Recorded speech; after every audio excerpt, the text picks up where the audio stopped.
We'll start with prayers. Om Ajnanatimirandhasya Jnananjanashalakaya Chakshurunmilitam Yena Tasmai Shri Gurave Namaha. Nama Om Vishnupadaya Krishna Presthaya Bhutale Shrimate Bhaktivedanta Swaminiti Namine Namaste Saraswate Deve Gauravani Pracharine Nirvishesha Shunyavadi Paschatya Deshatarine Panchakalpatarubhyascha kripa sindhubhya eva cha patitanam pavanebhyo vaishnavebhyo namo namaha.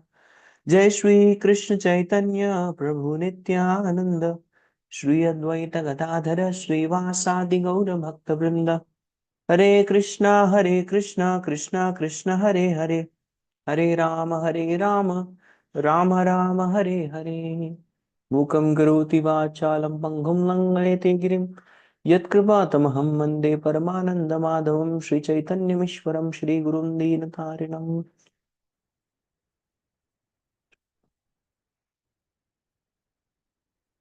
Hare Krishna, dear devotees. Very happy to be with all of you once again, and I'll be happier if you all kindly agree to turn on your videos and just give me a thumbs up in case you're able to hear very clearly. Are you all able to hear clearly what I'm speaking? Great. Okay, so we were discussing from the Srimad Bhagavatam 1, 3, 22, 23 we did, and 24 we were halfway there, and we were discussing about a very special incarnation of Krishna who comes in the age of Kali, and his name is Buddha. Yes, Buddha. So we're discussing about the Buddha incarnation of Lord.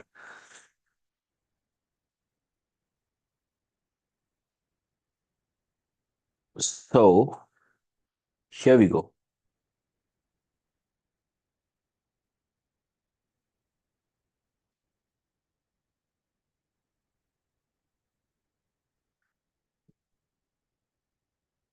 So what we'll do is we'll continue from the purport where we left.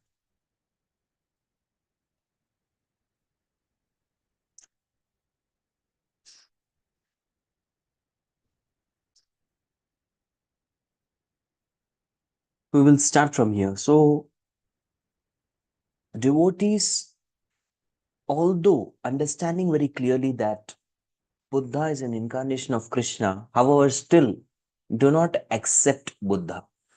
Why? We had seen this. This was the last point that we were discussing. Because Buddha rejected the Vedas. Nindasi yajna videraha shruti jatam. Yes. So he rejected the yajna vidhi, what is there in the Vedas. Of course, he had a purpose why he rejected. He rejected it because he did not approve of the poor and innocent animals being killed. So he had lots and lots of compassion. Yes, Krishna is called A Krishna Karuna Sindhu. And especially in this particular incarnation, he had compassion for the cows and all the animals who were being brutally sacrificed. Yes, on the name of Vedic sacrifice, they were all being killed and slaughtered. So Vedic sacrificial arena had become practically slaughterhouses. And to avoid such a situation, there was Buddha who came and he said, Ahimsa Paramo Dharma.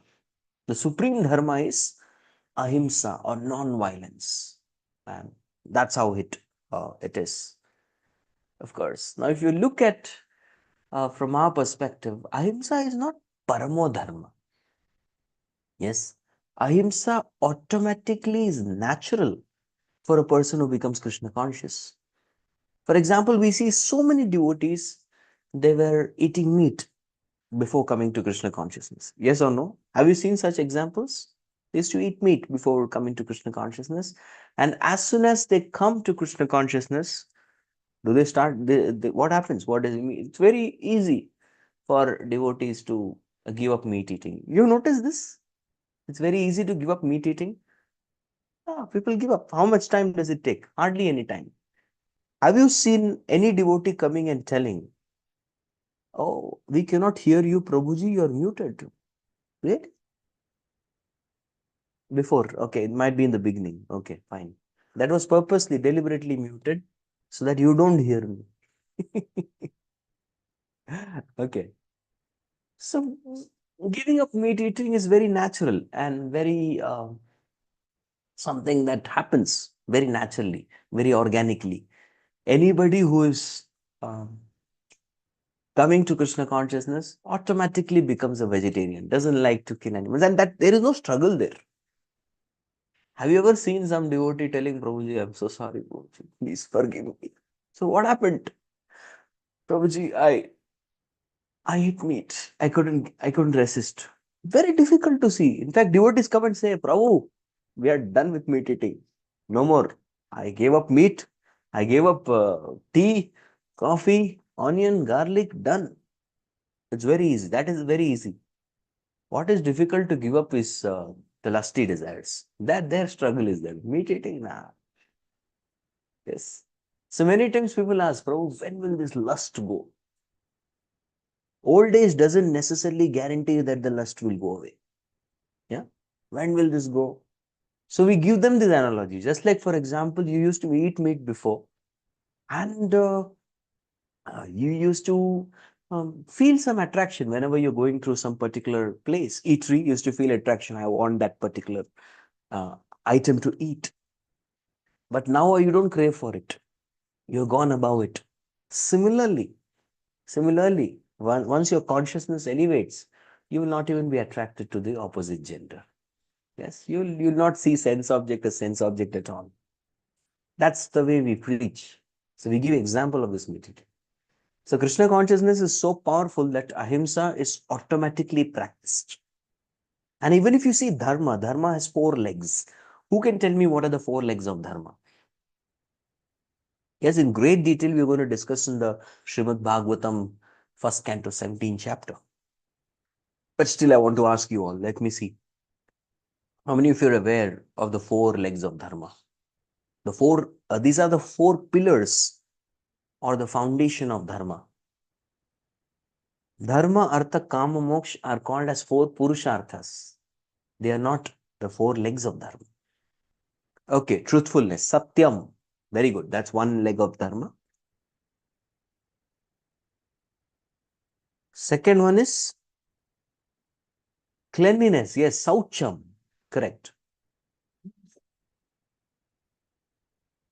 Third is tapasya. So you're bringing, and last but not the least, dan.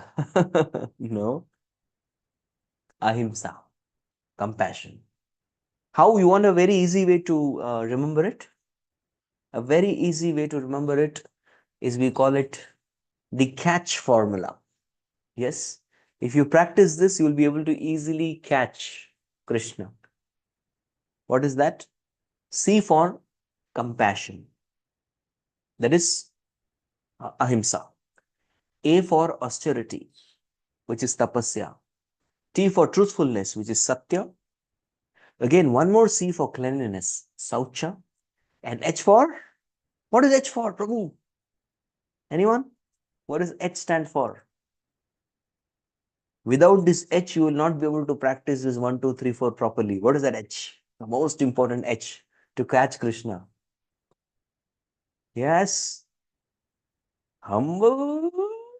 Okay. To do this, you need humility. To do this continuously, you need humility. Yes, the holy name, Hare Krishna, Krishna Krishna, Hare Hare, Hare Ram, Ram Ram, Hare Hare. So this is the way to catch Krishna. This is the catch formula, right? So always remember this catch formula to keep Krishna with you. Yes. Otherwise, what will happen? Even one of the principles we don't follow. So that is why what is the vow that you take in initiation? I can see here all devotees, very wonderful devotees. Among them, one devotee who's initiated is Her Grace Dayame Radhika Devidasi. Okay, Revati Priya Prabhu is also there. So both are there. You tell me, what vows do you take? Let's ask Dayamai Radha. She's got initiated recently. She will tell. Hare Krishna Prabhuji, we vow to follow the 4 regulative principles. So that's no meat eating, fish, eggs, no intoxication, no illicit sex, and no gambling. And we also vow to do 16 rounds of chanting, good rounds daily. So Isn't those this are the the catch vows formula? It is.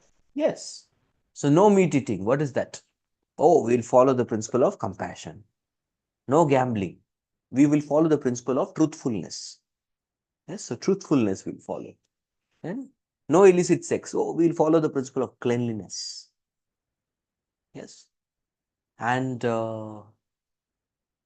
no illicit sex, cleanliness, intoxication. Intoxication is austerity. So these are the the pillars of dharma, which we all vow to follow. And then chanting 16. Usually it's first chanting 16 rounds every day of Hare Krishna Mahamantra. Yes, without fail.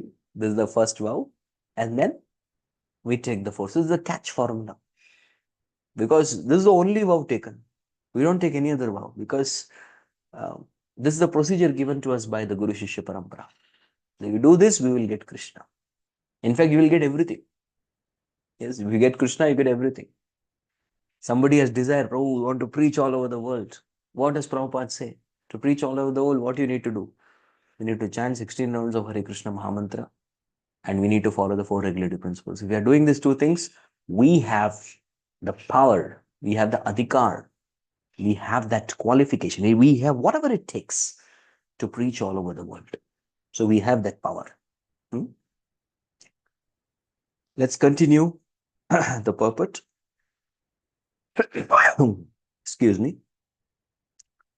The whole theme of Vedic literature is to know the Supreme Lord, the individual soul, the cosmic situation, and relation between all this. When the relation is known, relative function begins, and as a result of such a function, the ultimate goal of going back to Godhead takes place in the easiest manner. Unfortunately, unauthorized scholars of the Vedas become captivated by the purificatory ceremonies only, and natural progress is thereby checked. Okay, very simple to understand. What is Prabhupada mentioning? Prabhupada is mentioning about the three types of knowledge which is there in the Vedas. The first type of knowledge is called as Sambandha Gyan, which is the knowledge of relationships. What is Jiva? What is Ishvara? What is Prakriti? What is their interrelationship? So understanding this science is called as Sambandha Gyan. And the moment the Sambandha Gyan is established in the heart, then what happens? Yes, the function begins. Abhideya Gyan. One starts performing that process, which is called as sadhana, which is to revive the Sambandha. We don't have to make relationship with Krishna. No. We just have to revive the connection that is lost. We have to revive our relationship. Right? We don't need to create love for Krishna. Oh, I have to start. No, we have to revive the love.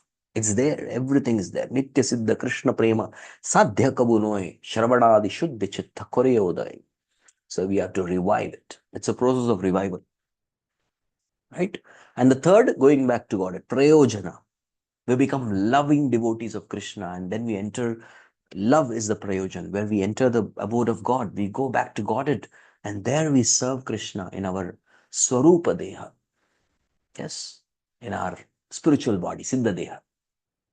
So that is the goal ultimately. Yes, to do what we are doing in the spiritual abode of Krishna. And somehow, if somebody gets stuck with the Karma Kanda section of Vedas, there are three sections of Vedas. The first section is called Karma Kanda. The second section is called Jnana Kanda. The third section is called as Upasana Kanda. Yes, Upasana Kanda. Now, Karma Kanda usually focuses on performing pious activities like Yajna, Dan, Tapa to go to heavens. To go to heavens and enjoy unrestricted, or rather, yeah, it is unrestricted sex life, unrestricted eating. You will have unlimited capacity to eat food cooked in ghee. How much ever you eat, you not get fat. And no matter what amount of sex you have, you still remain virgins. That's the power. So people want to enjoy these two things. That's the main thing. And in gardens and very kind of opulent atmosphere you enjoy. So that is what people want. And then what? Shine punya martyalokam vishanti. Once your punya is shina, finished. Martyalokam vishanti. You fall down to the earth. This is karma kanda. Is it sensible? No, it is not permanent. Then there is jnana kanda. Jnana kanda talks about negating enjoyment. Oh, this is ultimately all kinds of enjoyment in this world is nothing but frustration. It's nothing but frustrating. Useless. Don't do it. Then what to do? Merge into impersonal Brahman. Om Shanti Shanti Shanti. So people who are more intelligent, these guys give up material enjoyment and they want to merge into Brahman. And then above that comes the Upasana Kanda. Upasana Kanda refers to a gradual upliftment. Usually there also people can get distracted. Of course, Upasana means worship. There is Panchopasana. So initially one worships the sun god to get good health. Yes, they are called as Sauryas. It's a part of Sanatana Dharma. Then one goes to worship the next part, which is Ganapatyas. They worship Ganapati in order to remove all the obstacles. Then they worship Shakti. Yes, they are called Shaktas. They worship the material nature, Mother Durga, to get all the prowess and powers. Then they worship Shiva for the purpose of liberation. And finally, they worship Narayana for the supreme abode, gradually. And sometimes, if a person is a Mayavadi, he may do all the worship, attain that platform, and then give up Narayan worship also. This is also Mithya. Ultimately, Brahma Satyam Jagat Mithya. This is foolishness. But once one comes to the platform of worshipping Narayana, Vishnu, or Krishna, that is the highest platform. Mukti Pradatam Sarvesham Vishnu Revana Samshaya. There is no doubt about it. So that's the platform one should aspire for. Right? And if you are intelligent, then directly go for Krishna worship. Hey Krishna bhaje sei bada chatur. Who directly worships Krishna is very intelligent. But if somebody remains stuck in the karma kand, then where is the question of worship? One will not do the sambandha vidya prayojan. He thinks that, oh, this is everything. Let me just do nice karmas, go to heaven, enjoy, come back again, do nice karmas, go to heaven, enjoy, and he's stuck in this material world. So this is foolishness. Yes, one should not be subject to this kind of foolishness. That's why the Shastras are waking us up. Uttishtata jagrita prapya varanam nibodata. Please get up and focus on the goal. Surasya dhara nishaladduratya. Walk on that razor's edge of the spiritual life. Durgam patam sat kavayo vadanti. This is a very rare path that is that's taken. Yes. Let's go on. Would someone like to read? Like to read this paragraph. Okay, Riya Mataji, go ahead. Hare Krishna Prabhuji. To such bewildered persons of atheistic propensity, Lord Buddha is the emblem of theism. He therefore first of all wanted to check the habit of animal killing. The animal killers are dangerous elements on the path of going back to Godhead. There are two types of animal killers. The soul is also sometimes called the animal or the living being. Therefore, both the slaughterer of animals and those who have lost their identity as a souls are animal killers. Hare Krishna. Thank you. Thank you. So here, who is an animal killer? He's called Pashugna. Sometimes he's also called Atmaha, the killer of soul. So such a person, Buddha wanted to establish that first of all, you stop killing animals. Yes, first start following the principle of ahimsa. Now, who does Krishna say is a good potential candidate for bhakti? Who can practice bhakti very intensely with determination? Krishna says this in Bhagavad Gita 7 chapter 28th verse. Esham tu antagatam papam jananam punya karmana te dvandva moha nirmukta bhajante mam dridavratah. So somebody who is antagatam papa, he has put a full stop to sinful activities. Such a person is a candidate to performing bhakti with great determination. Otherwise, one cannot. Yes, Krishna says that himself. So that's what Buddha is trying to do. Antagatam papam. He's trying to put a full stop to the sinful activities of the living beings. Stop killing the soul. Stop killing animals. Now, who is Pashugnath? That will be sort of described here. Who would like to read the next paragraph?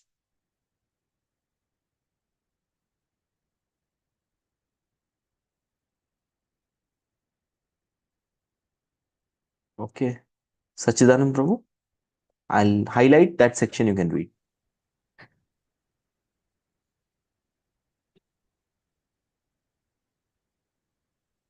Maharaj Parikshit said that only the animal killer cannot release the transcendental message of the Supreme Lord.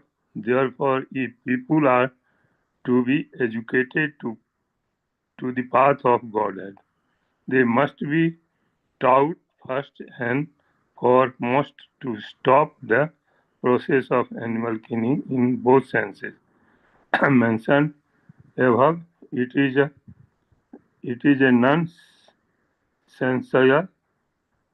nonsensical to say that animal killing has nothing to do with spiritual realization. By the dangerous theory, many so-called sannyasis have sprung up the grace of Kali Yuga, who preach animal killing under the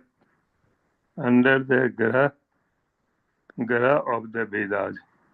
The subject matter has already been discussed in the conversation between Lord Chaitanya and Maulana Chand Kaji Sahib. The animal sacrifice, as stated in the Vedas, is different from the unrestricted animal killing in the slaughterhouse. Hare Krishna. Thank you, Prabhu. Usually what happens is people, they want to justify sense gratification. So they try to justify it by telling Vedas, oh, it is there in the Vedas. Vedas also mentioned, do you all know Manusmriti mentions about eating animals? You can eat animals. Wow, this will be very big relief for the meat eaters. They will say, Prabhu, really? Wow, then Manusmriti is saying, Manusmriti are the instructions for the Manushas. So one person, we had a debate about meat eating. And that particular argument was, yes, it's allowed, you can eat. So they quoted from Manusmriti such and such a verse.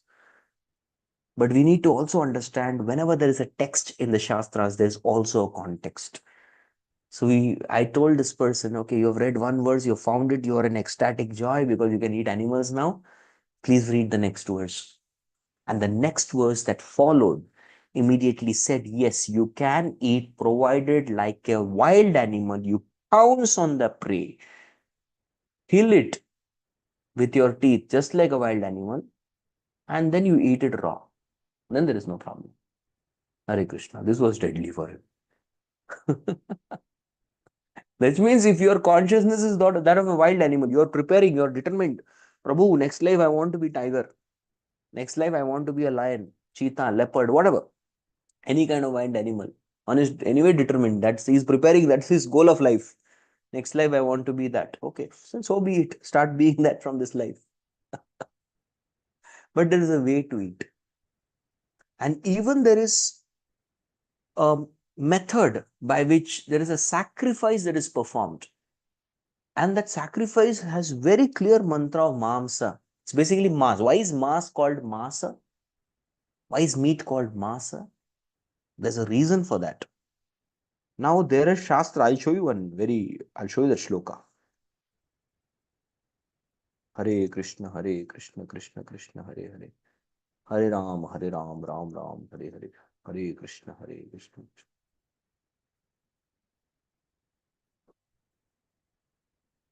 There is a mention.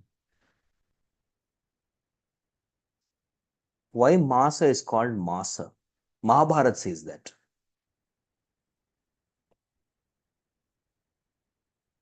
Masa bhakshaitam hutra yasya mamsam idamyaham etan mamsasya mamsatvam pravadanti manishinah.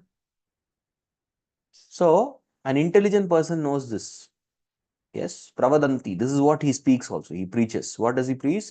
Mamsa bhakshaita amutra. Yasya mamsam idamyaham.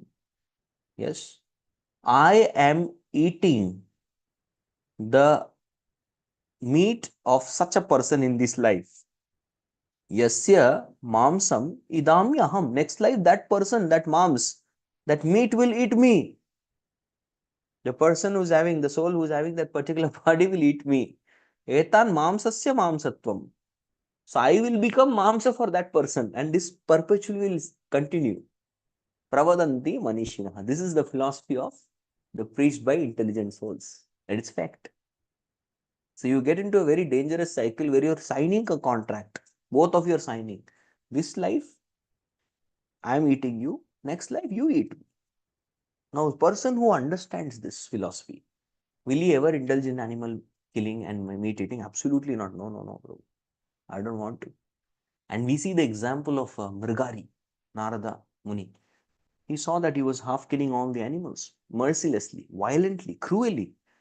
So he projected and gave him a 4D effect, visualization of his future. What's going to happen to you in the future? Just watch. These all animals will come back to life and they will start torturing you and half killing you and enjoying. So he said, I don't want such a ghastly future. And Narada Muni says, give up your bow first and take up to chanting Hare Krishna. Immediately become Vaishnava. Yes, he did that.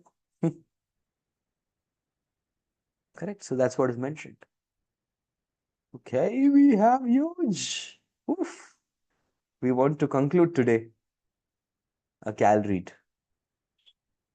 Because the Asuras, the so-called scholars of Vedic literatures, put forward evidence of animal killing in the Vedas, Lord Buddha superficially denied the authority of Vedas. This rejection of the Vedas by Buddha was adopted in order to save people from the vice of animal killing, as well as to save the poor animals from the slaughtering process of their big brothers who clamor for the universal brotherhood, peace, justice, and equality. There is no justice when there is animal killing.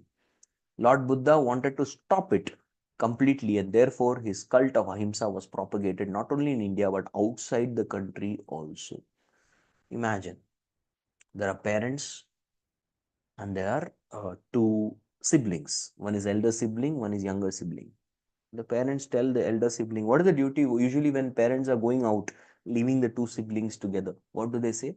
They tell the elder sibling to take care of younger sibling. Please take care. We will go out and come for some time. And the elder sibling nods the head nicely. Yes, yes, we'll take care.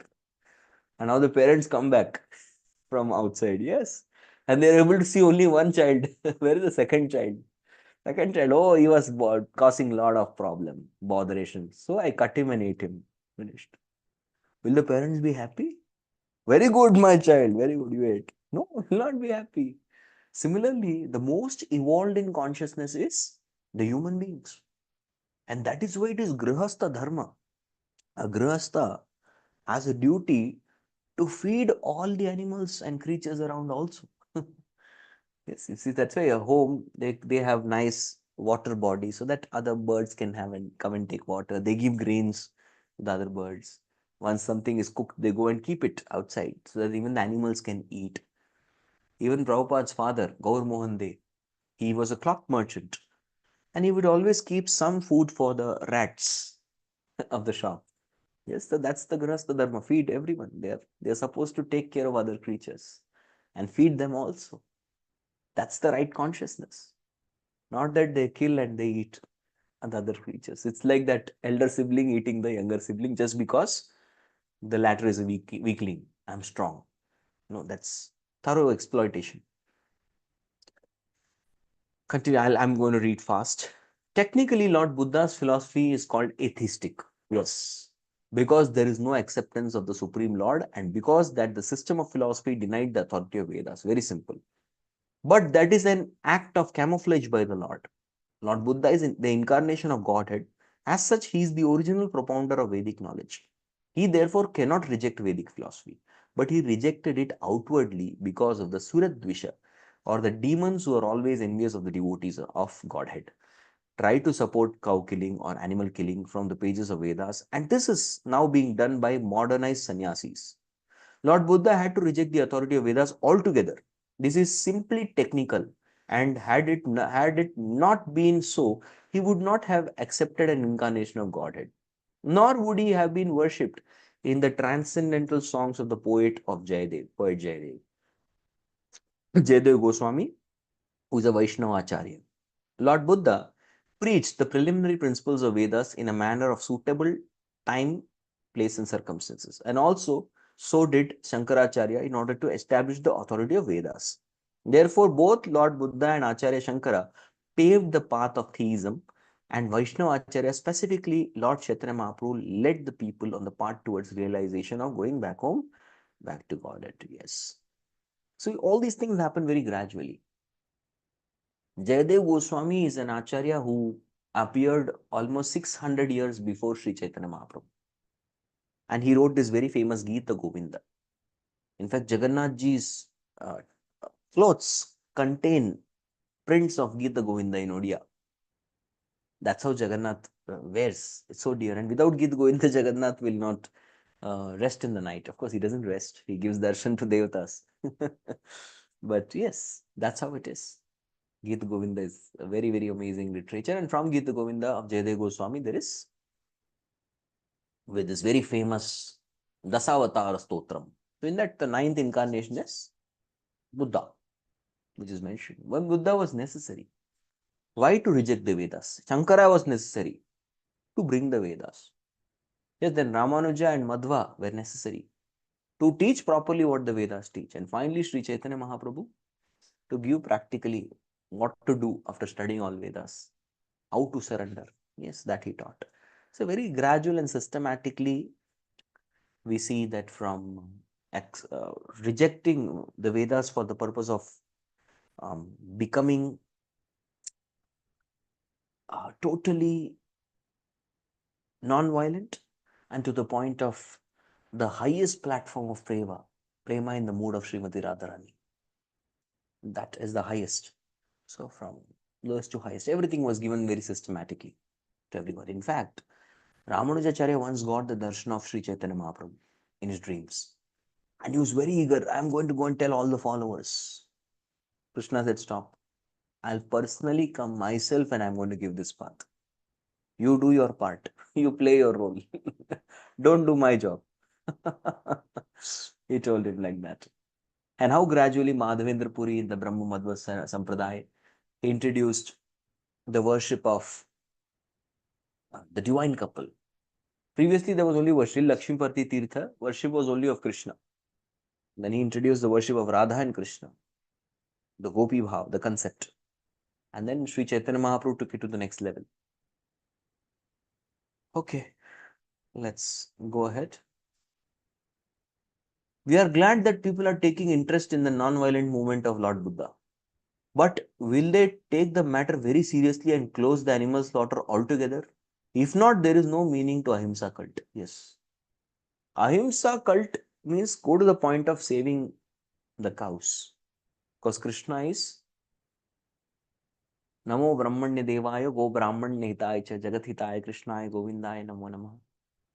Yes, Krishna loves the cows. Krishna loves, in fact, all creatures.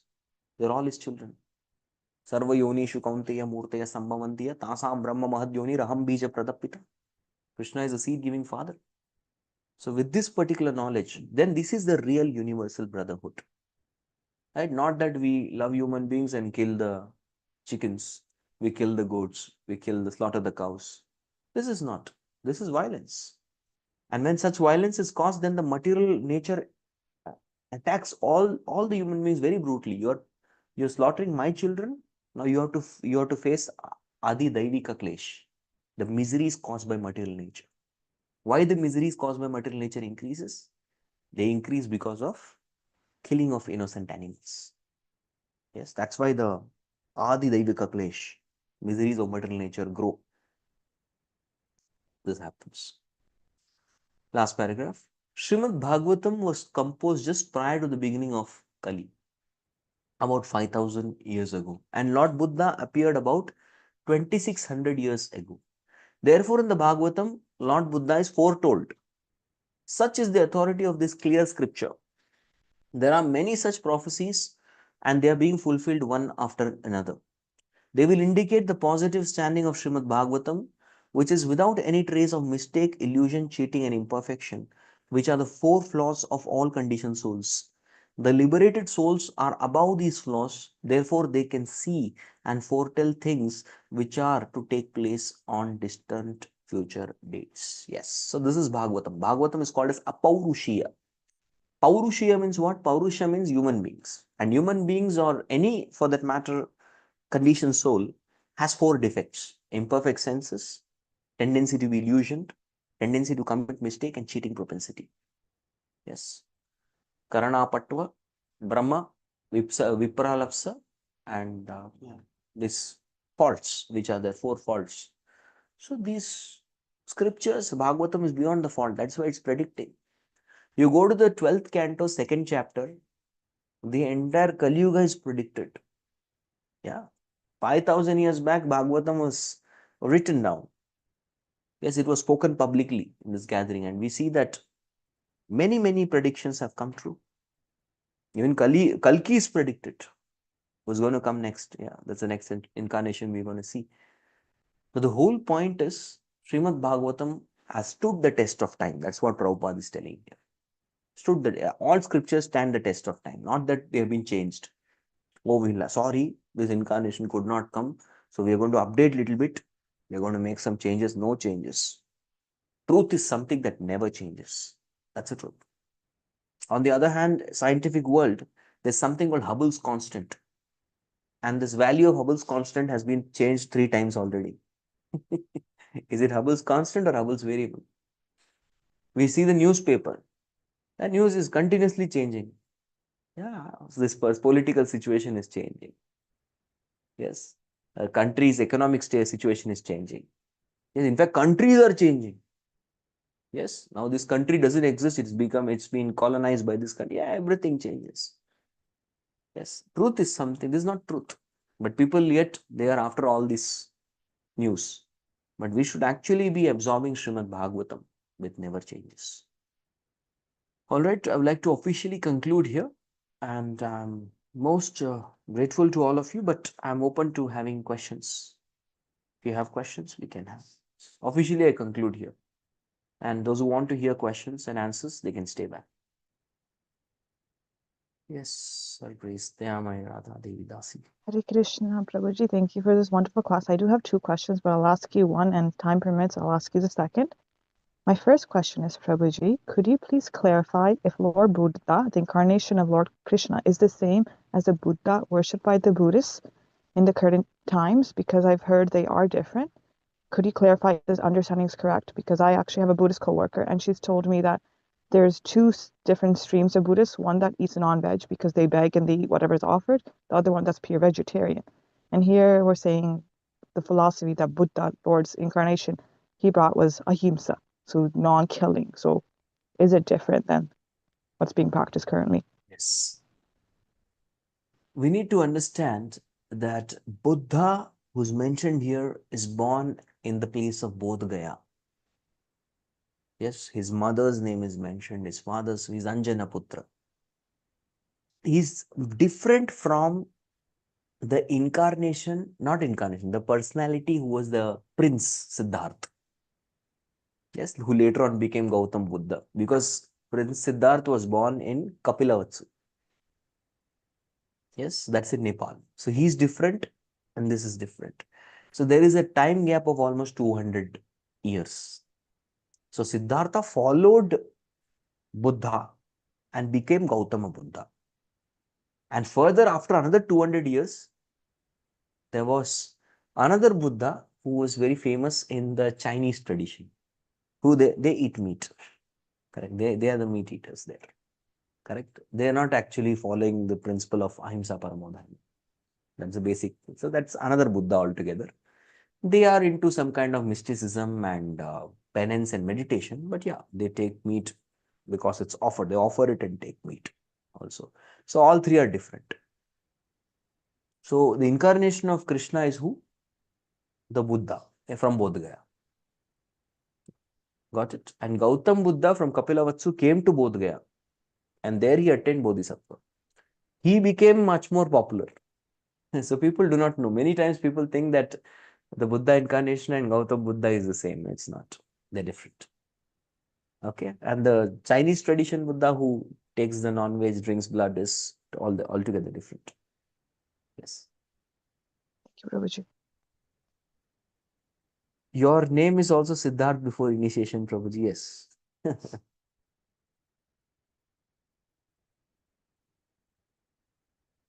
Any other question? Can I ask the second question then, Prabhuji? I will take Raksha Thank you. Mataji's question first, then ask yours. We can have yours. Yes, Hare Krishna Prabhuji, Dandavad Pranam. My question is not related to the class. It is just something we see in the general practice, especially in the village side. Some of the people use some kind of mantras to treat the people for some time, some kind of disease and all these things. So maybe they got it because of some previous karma or something. So is it a good practice if they are taking money for their power and then treating the people? Okay, thank you so much for your question.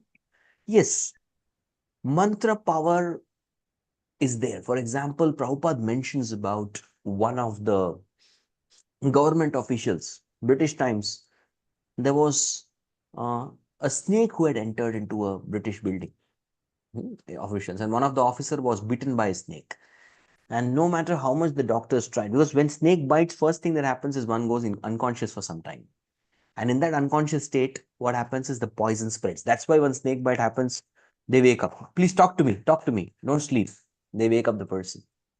So Prabhupada was saying that he had become unconscious and none of the doctors had any clue what's going to happen. How do we treat this? So that time there was one personality who came out of nowhere and he recited few mantras and he reversed the poisonous effect of the snake. So he mentions the story. And there are evidences, many evidences how mantras can cure diseases and poisoning and such kind of things. Yes, it is possible. Yes, it is possible. So these personalities usually, the bona fide personalities, the right personalities are those who serve, and they are usually Brahmanical by nature. And usually Brahmanas are not given salary, they are given donation. Right? So any priest coming, he performs yajna, right? He performs some installation, some pious ceremony, they should be given some nice, they should be given donation. They don't take salary, they take donation. But what happens many times is people become so very conjuice, misers, miserly, they don't give proper money. Then they have to tell, okay, fine, we'll fix this price. Imagine you do a lot of huge yajna and then people just give, because it's the age of very costly age, will just give something like 50 rupees, 100 rupees. Yes, that's not done, right? So that's why they might be charging. But ideally, they are not supposed to charge. But given the people are Kali Yugis, they are charging for that purpose. So people don't know how to treat the Brahmanas. That may be the reason. Okay. Yes. Thank you, Prabhuji. My question from today's class, you mentioned about the Upasana Kand and the Karma Kand, where in Upasana Kand, it involves the worship of Mother Durga, so Ammin. I thought that was also Karma Kanda because I grew up doing demigod worship. I grew up praying Ammin, and I thought that was Karma Kanda practice. So could you clarify the difference between Upasana Kand and Karma Kand? Yes. So Karma Kand, the goal is very clear. You want to attain the planet of that demigod and enjoy there and come back. Upasana Kand is to gradually give up one's material attachments by taking help of that particular 5 deities I told you. Panchopasana it is called. One by one, you take their blessings, give up one layer of materialism and advance towards liberation, moksha. That is the difference here. Yes, the Shakti that you get, you are going to use it for liberation.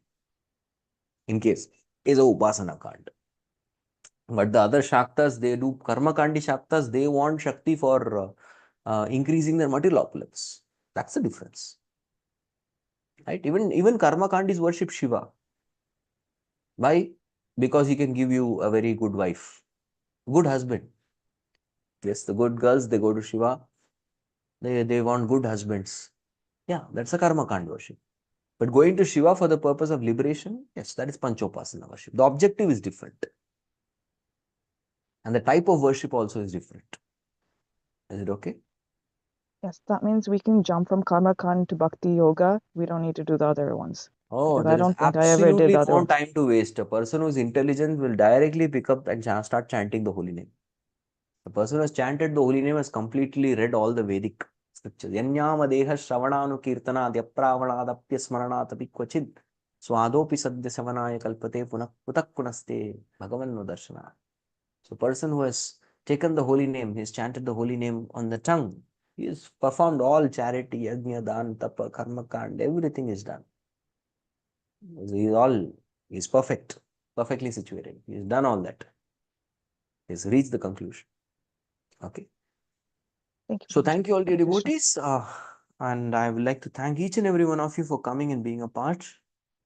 Our Anupam Govind Prabhu, Sevini Janva Mataji, Neelam Mataji, Sandhya Mataji, Shruti Desale Mataji, Aditya Madane Prabhu, Naina Radhika Mataji, Sachidanand Prabhu, Arka Prabhu, Dayamay Radha Prabhu, Gita Mataji, Priya Mataji, Nisha Mataji, OnePlus Nord, CE2 Light 5G Prabhu, Pranav Prabhu, Kiran Prabhu, Suma Ji, Krishna Kumar Prabhu, Preeti Mataji, Riya Mataji, Raksha Mataji, Anang Manjari Prabhu, Vatsala Prabhu, everyone. Thank you so much for coming. Hare Krishna.